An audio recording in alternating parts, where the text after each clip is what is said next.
8वें दिन कुरुक्षेत्र के युद्ध की भीषणता और बढ़ गई, लेकिन दिन के अंत तक फिर से पांडवों का ही पलड़ा भारी रहा। अब दुर्योधन का धैर्य जवाब देने लगा। उसने सोचा, अगर इसी तरह चलता रहा तो मुझे पांडवों के हाथों हारना पड़ेगा। कुछ न कुछ करके मुझे अपना प्रभुत्व सिद्ध करना होगा। एक काम करता हूँ। यह सोचकर वह आधी रात के समय गौस्य में अपनी छावनी से बाहर निकला और भीष्म की छावनी में प्रवेश कर गया। भीष्म अपनी छावनी में कुरुक्षेत्र के इस युद्ध को लेकर गंभीरता से चिंतित होकर बैठे थे। दुर्योधन को आते देख भीष्म उठ खड़े हुए और बोले, दुर्योधन, इतनी रात को यहाँ आने का कारण क्या है? इस पर दुर्योधन ने कहा, तातश्री, क्या आपको यह जरा भी न्याय संगत लगता है? आप धर्मपूर्वक युद्ध क्यों नहीं कर रहे? आप मेरे पक्ष में हैं, पर आपका प्रेम तो पांडवों पर ही है। पांडवों के प्रति आपके इसी प्रेम के कारण मेरे 25 भाई मारे गए। आप भले ही मेरे पक्ष से युद्ध कर रहे हैं, लेकिन पांडवों को मार ही नहीं रहे। आपकी वजह से ही मैं युद्ध हारता दिख रहा हूँ। आपकी वजह से मेरे प्राणप्रिय मित्र कर्ण को युद्ध में उतरने से रोका गया। अगर कर्ण युद्ध में होता तो अब तक मुझे विजय अवश्य मिल जाती। आपको मेरी सेना का सेनापति बनाने का मुझे अब पश्चाताप हो रहा है। यह सुनकर भीष्म क्रोधित हो उठे। हूँ मेरे प्रिय वंशज, हाँ, मुझे पांडवों से प्रेम है, लेकिन वह प्रेम मुझे अधर्म की ओर नहीं ले गया। मैं 500 वर्षों से जीवित हूँ। मैंने 6 पीढ़ियों का जन्म मरण देखा है, लेकिन कभी अधर्म से नहीं जिया। और आज तुम मुझ पर अधर्म से युद्ध करने का लांछन लगा रहे हो। दुर्योधन, हमारी सेना विशाल है, जबकि पांडवों की सेना छोटी। फिर भी हम डर रहे हैं, उन्हें हरा नहीं पा रहे। जानते हो क्यों? क्योंकि पांडवों के पक्ष में श्री कृष्ण हैं। श्री कृष्ण अर्जुन का सारथी हैं। जब तक वह सारथी है, अर्जुन की मृत्यु नहीं हो सकती, और जब तक अर्जुन जीवित है, हम पांडवों को परास्त नहीं कर सकते। फिर भी याद रखना, जहां कृष्ण होते हैं वहीं विजय होती है। अगर कृष्ण न होते तो मैं अकेले ही पांडवों के 5 सिर काट सकता था।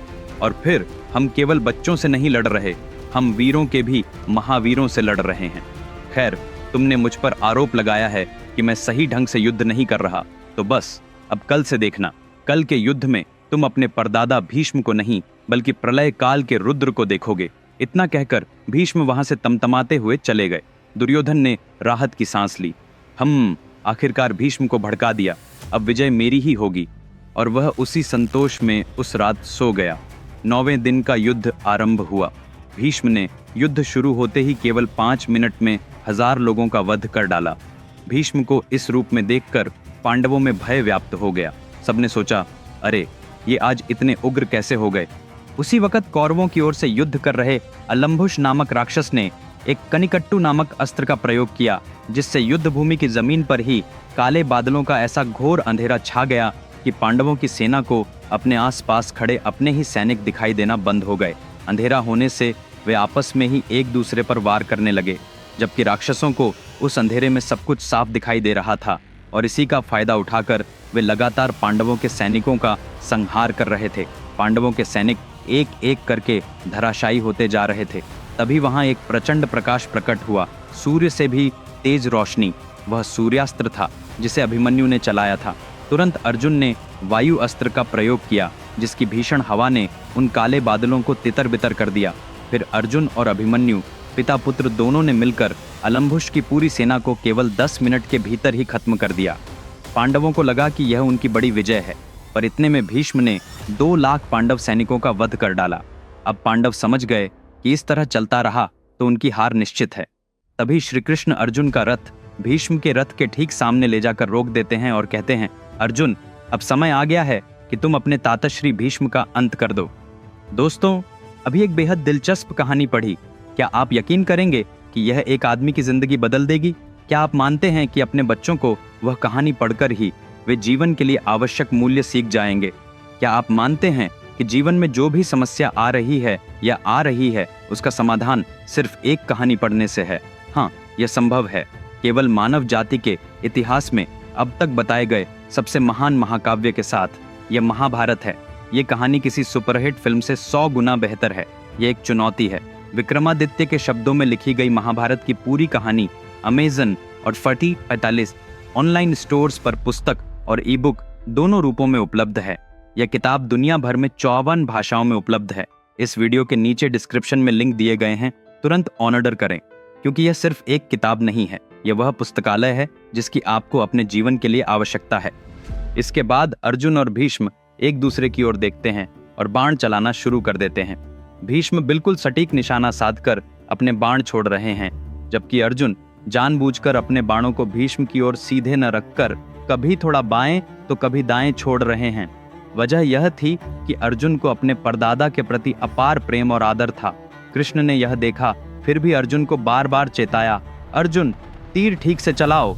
लेकिन अर्जुन के तीर फिर भी भीष्म से थोड़ा इधर उधर ही जा रहे थे। दूसरी ओर भीष्म के छोड़े कुछ बाण कृष्ण को भी आहत करने लगे। तब कृष्ण का धैर्य टूट गया। वे अर्जुन के रथ से कूदकर पास ही खड़े दूसरे रथ का पहिया खींच लाते हैं और उसे सुदर्शन चक्र की तरह घुमाते हुए भीष्म को मारने के लिए उसकी ओर फेंकने वाले ही थे कि अर्जुन बीच में कृष्ण को पकड़कर रोक लेते हैं। कृपया रुकिए कृष्ण, उस रथ के पहिए को नीचे रख दीजिए। कृष्ण बोले, अर्जुन तुम अधर्मी युद्ध कर रहे हो, सिर्फ तुम्हारे कारण पांडवों को हारना पड़ेगा। मुझे जाने दो, मैं आज एक ही दिन में तुम्हारे तात श्री भीष्म और समूची कौरव सेना का अंत कर कुरुक्षेत्र का युद्ध समाप्त कर दूंगा। अर्जुन ने कहा, कृष्ण दया करके मेरी बात सुनो। आपने प्रतिज्ञा की थी कि युद्ध में अस्त्र शस्त्र नहीं उठाओगे, किसी को नहीं मारोगे। अगर आज आपने किसी को मार दिया तो युगों युगों तक अपना वचन तोड़ने का कलंक लगेगा। कृपया रुक जाइए। इस पर कृष्ण बोले, अपनी प्रजा की रक्षा के लिए एक बार मैं उन्हें युद्ध भूमि से हटाकर ले गया था, तब भी लोग कहते हैं कि कृष्ण युद्ध से डरकर भाग गए। मुझे पहले से ही कलंक झेलना पड़ा है, तो दूसरा कलंक लग जाने से मेरा और क्या बिगड़ जाएगा। मुझे मत रोको। अर्जुन बोला, ठीक है कृष्ण, तुम्हें भीष्म को मारना है ना, आओ रथ पर चढ़ो, देखो मेरा पराक्रम। उसके बाद भीष्म और अर्जुन फिर आमने सामने हो गए। बाण अस्त्र शस्त्र सबका प्रयोग होने लगा। युद्ध भूमि का ताप बढ़ता जा रहा था। दोनों लगभग बराबर के योद्धा थे, कोई किसी से कम नहीं। भीष्म अर्जुन से लड़ते हुए पांडवों की सेना पर भी बाण चला रहे थे और उन्हें मार रहे थे। रात हो गई। पांडव सभी एक जगह इकट्ठे हुए। कृष्ण ने समझाते हुए कहा, आज एक ही दिन में पांडवों की पूरी सेना ने मिलकर कौरवों के 1 लाख सैनिक मार गिराए, लेकिन अकेले भीष्म ने 2 लाख पांडव सैनिकों का सफाया कर दिया।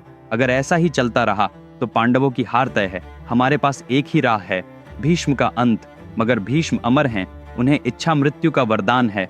वे तभी मरेंगे जब स्वयं चाहेंगे। सोचो, यदि हम उन्हें घायल करके कुछ दिन युद्ध से बाहर भी रखना चाहें तो भी इतना महान योद्धा है कि उनके शरीर से एक बूंद खून भी निकाल पाना कठिन है। इसीलिए हमें कोई ऐसा उपाय करना होगा जिससे वे स्वयं हथियार न उठाएं। इसके लिए उनसे ही पूछना होगा कि उन्हें हथियार छोड़ने पर मजबूर कैसे किया जा सकता है। धर्मराज, यह तुम्हारा कर्तव्य है। जाओ। 5 पांडव मिलकर भीष्म की छावनी में गए। भीष्म ने उन्हें देखकर हर्षपूर्वक अंदर बुलाया। धर्मराज भीष्म से बोले, पितामह, युद्ध के पहले दिन आपने मुझे विजयोस्तु का आशीर्वाद दिया था। यदि हमें विजय पानी है तो आपको हथियार न उठाने होंगे। कृपया बताइए कि ऐसा करने के लिए हमें क्या करना चाहिए। भीष्म ने कहा, बेटा, तुमने पूछा है तो बता देता हूँ।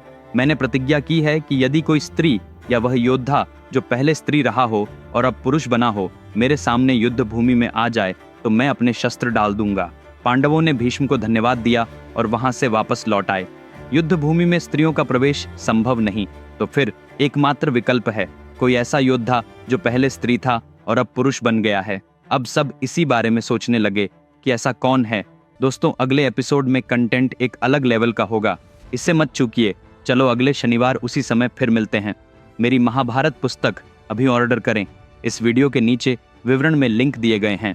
इसके अलावा अगर आपने अभी तक मेरे चैनल को सब्सक्राइब नहीं किया है तो तुरंत सब्सक्राइब करें। तब तक अपना ख्याल रखें। अलविदा।